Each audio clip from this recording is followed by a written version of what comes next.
Hello, আসসালামু আলাইকুম। আমি আজকে পাঁচমিশালি কাচ্চি গুঁড়া রান্না করব। পেঁয়াজ দিয়ে হলুদ মরিচ দিয়েছি। এখন আমি একটু পানি দিয়ে দেব, দিয়ে আমি পেঁয়াজটিকে ভালোভাবে কষায় নেব।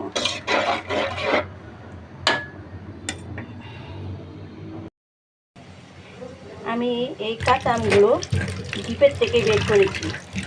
বের করে বড় বড় ছিল, আমি কেটে কেটে ঝুড়ি ঝুড়ি করেছি। আমি এটিকে দিয়ে কাচ্চি মাছ রান্না করবো, পাঁচমিশালি কাচ্চি মাছ রান্না করবো এই আমটি দিয়ে। আমি ভালোভাবে ধুয়ে নিলাম, লবণ দিলাম। এরপর ওই আমটি আমি দিয়ে দিব। আমটি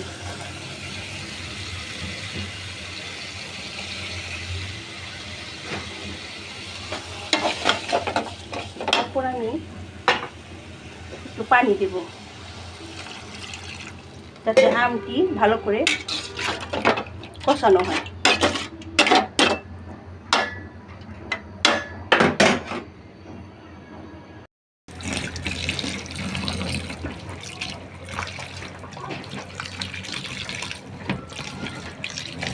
এই দেখেন কি গুঁড়া মাছের কিছু দেখা যায় না, কীভাবে দেবো তার জন্য আমি হাঁড়িতে ভালো করে ঘষে ঘষে উঠিয়ে নিলাম।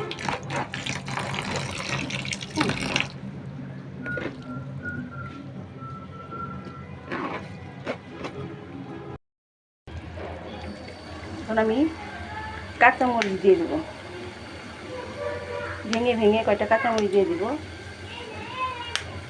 আর এই গুঁড়া মাছ আম দিয়ে না খেলে টমেটো দিয়ে খাবেন, তারপরে টমেটো দিয়ে রান্না করবেন ধনিয়া পাতা দিয়ে, খুব মজা লাগবে।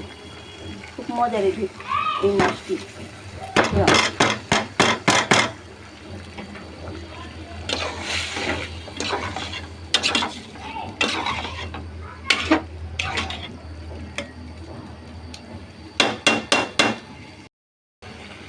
এই যে গুঁড়া মাছের তরকারিটা হয়ে গেছে, আম দিয়ে গুঁড়া মাছ রান্না করলাম। এখন ধনিয়া পাতা দিয়ে দিলাম। ধনিয়া পাতা দিয়ে কিছুক্ষণ ভাপে এনে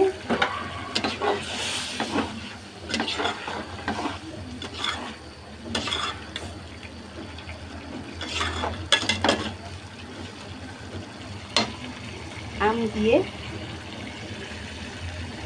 কাচ্চি গুঁড়া,